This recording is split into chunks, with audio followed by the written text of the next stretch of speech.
Napila ang tikason a murder ken frustrated murder ti Regional Trial Court iti masuspecha ani Arcadio Madriaga. Gapuan ng taiso iti maitudtudungan ng tambang iti pamilya Aguilar, anakatayan ni Macrino Aguilar, ken nakairamramanan ti asawa ken anakda. Segun ken ni Police Chief Inspector Esteban Pastor, dakkel iti ebidensya gapuan ng mismo ti asawa ti biktima, timang paniknik nga iso iti akin aramid. Dato'y masuspetsa, pala dato'y station tayo, dato'y detention cell tayo.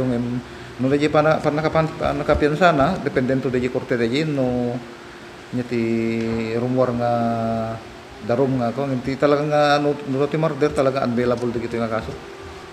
Madama pala nga maobserbaran ti balay pagagasan ti asawa ni Macrino, ani Angelita gapuanan ti nasagrap na. Segun pa'y tinatakamat ng opisyal, no saan na maigaraw ti sakanan. Posible nga paralisado ni Angelita, gapuanan ti tama iti spinal cord na. Segun DJ ko, DJ statement DJ may isang biktima dito, asawa dito